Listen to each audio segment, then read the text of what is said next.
মুখ্যমন্ত্রী হয়ে মাত্র 15 দিনও টিকতে পারছেন না শুভেন্দু অধিকারী। শুভেন্দুকে 24 ঘন্টার আলটিমেটাম দেওয়া হয়েছে। কোরবানির ঈদের আগেই ক্ষমতা ছেড়ে পালাতে হবে শুভেন্দুকে। ভারতীয় মিডিয়া এমন কথা বলছে, এটা কোনো মন করা কথা না।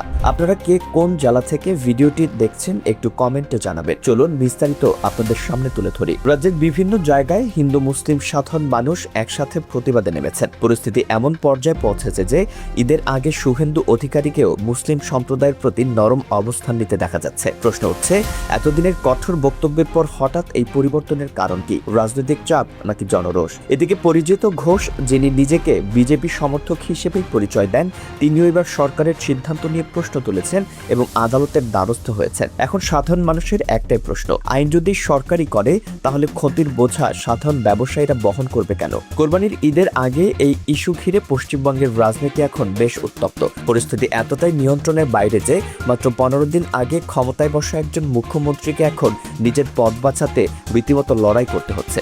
কিন্তু প্রশ্ন হচ্ছে, যে ফাঁদ পাতা হয়েছিল প্রতিপক্ষকে ঘায়েল করার জন্য, সে ফাঁদেই কি এবার খোদ সরকার জড়িয়ে পড়ল? আর এখান থেকে শুরু হচ্ছে আসল আলোচনা। পশ্চিমবঙ্গের বর্তমান রাজনৈতিক প্রেক্ষাপটে সবচেয়ে বড় ধাক্কাটা এসেছে কোরবানির ঈদকে কেন্দ্র করে। রাজ্যের নতুন মুখ্যমন্ত্রী শুভেন্দু অধিকারী দায়িত্ব নেওয়ার পরপরই গরুর হাটে যে কড়াকড়ি আরোপ করেছিলেন, বিশেষ করে 14 বছরের নিচে গরু বিক্রি বা জবাইয়ের উপর অলিখিত নিষেধাজ্ঞা, সেটাই এখন বুমেরাং হয়ে ফিরে এসেছে। খবর আসছে, এই সিদ্ধান্তের বিরুদ্ধে হাজার হাজার মানুষ রাস্তায় নেমেছে। তবে সবচেয়ে বড় চমকটা এখানে নয়। চমকটা হলো, যারা প্রতিবাদ করছে তাদের মধ্যে একটা বিশাল অংশ হলো খোদ হিন্দু সম্প্রদায়ের মানুষ। যে মানুষগুলো এই সরকারকে ভোট দিয়ে ক্ষমতা এনেছিল, তারাই এখন বলছে, আমরা ভুল মানুষকে নির্বাচিত করেছি। পরিস্থিতি এতটাই উত্তপ্ত যে মুখ্যমন্ত্রীকে পদত্যাগ করার জন্য আলটিমেটাম পর্যন্ত দেওয়া হয়েছে। কিন্তু এখানেই বিষয়টা আরো জটিল হয়ে যায়। পর্দার আড়ালে আসলে কি চলছে?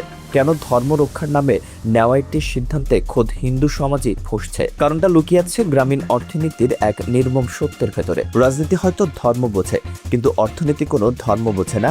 সে বোঝে শুধু সাপ্লাই আর ডিমান্ড। সরকারের থিঙ্ক ট্যাঙ্ক হয়তো ভেবেছিল এই ফতোয়া জারি করলে সংখ্যালঘু সম্প্রদায়ের মধ্যে ক্ষোভ ছড়াবে, হয়তো রাস্তায় ঝামেলা হবে, আর সেটাকে কাজে লাগিয়ে মেরুকরণের ফায়দা লোটা যাবে। কিন্তু বাস্তবে হলো উল্টো। পুলিশি হয়রানি আর আইনি জটিলতার ভয়ে মুসলিম ক্রেতারা যখন পশুর হাট থেকে মুখ ফিরিয়ে নিল, তখন রাতারাতি ধস নামলো কোটি কোটি টাকার গ্রামীণ অর্থনীতিতে। আর এর সবচেয়ে বড় শিকার হলেন গ্রাম বাংলার লাখ লাখ প্রান্তিক হিন্দু গরু ব্যবসায়ী এবং কৃষক। একটু গভীরে গিয়ে বিষয়টা চিন্তা করুন। একজন সাধারণ কৃষকের কাছে একটা গরু বা মহিষ শুধু একটা প্রাণী নয়, এটা তার সারা জীবনের জমানো ফিক্সড ডিপোজিট। মেয়ের বিয়ে, ঘরের চাল মেরামত থেকে শুরু করে মহাজনের ঋণ শোধ, সবকিছু নির্ভর করে এই ঈদের বাজারের উপর। যখন সে বাজারটাই ধ্বংস হয়ে গেল, তখন লাখ লাখ হিন্দু পরিবার সরাসরি পথে বসার উপক্রম হলো।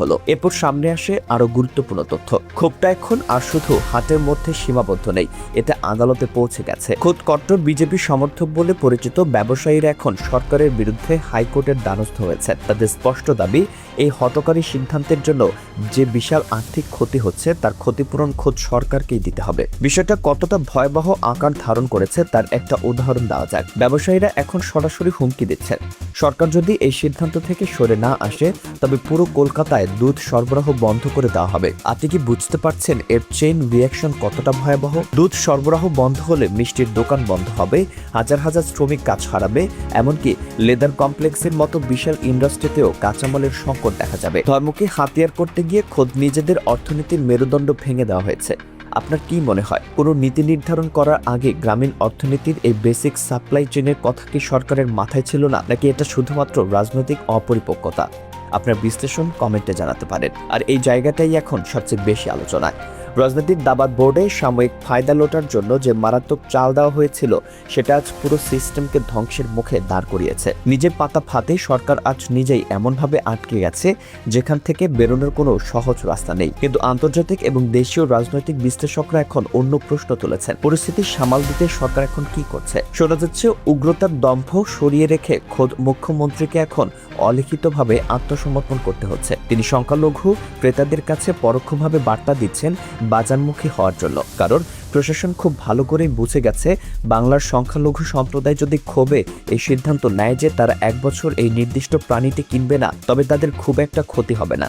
কিন্তু বাংলার গ্রামীণ অর্থনীতিতে যে সাইক্লোন বয়ে যাবে সেটা সামলানোর ক্ষমতা সরকারের নেই। নিজের ভোট ব্যাংকে নিশ্চিত ধ্বংসের হাত থেকে বাঁচাতেই আজ সেই রাজনৈতিক ইগো বিসর্জন দিতে হচ্ছে। ভারতের রাজনৈতিক ইতিহাসে মেয়াদ শেষ হওয়ার আগে মুখ্যমন্ত্রীর পদত্যাগের অসংখ্য নজির রয়েছে। 2021 সালে পাঞ্জাব বা কর্ণাটক কিংবা তার আগে মহারাষ্ট্রেও আমরা এমনটা দেখেছি, কিন্তু পশ্চিমবঙ্গের এই ঘটনা সম্পূর্ণ আলাদা। এখানে সংকটটা তৈরি হয়েছে সরাসরি পেটের দায়ে। কেন্দ্র থেকেও নাকি এই পরিস্থিতির উপর কড়া নজর রাখা হচ্ছে, কারণ যে হিন্দু ভোট ব্যাংকে একত্র করার জন্য এত আয়োজন, সে ভোট ব্যাংকই যদি অর্থনৈতিকভাবে পঙ্গু হয়ে যায়, তবে 2026 সালের আগে রাজ্যের রাজনীতিতে বিজেপির অবস্থান কোথায় গিয়ে দাঁড়াবে? সাধারণ মানুষ এখন 14 বছরের গরুর বয়স মাপার মতো অবাস্তব নিয়মের বদলে নিজেদের বেঁচে থাকার অধিকার খুঁজছে। তারা স্পষ্ট বলছে, সনাতন ধর্মের বড় বড় স্লোগান তাদের পেট ভরাতে পারবে না। এখন পুরো বিশ্বের, বিশেষ করে পুরো ভারতের নজর সেদিকেই। অর্থনীতি নাকি ধর্মভিত্তিক রাজনীতি, শেষ পর্যন্ত কার জয় হবে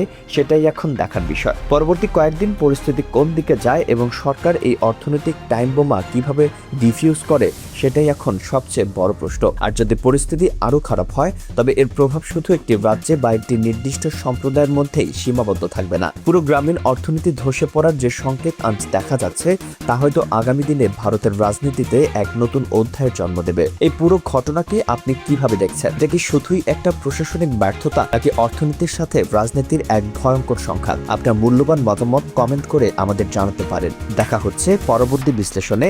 সাবধানে থাকবেন।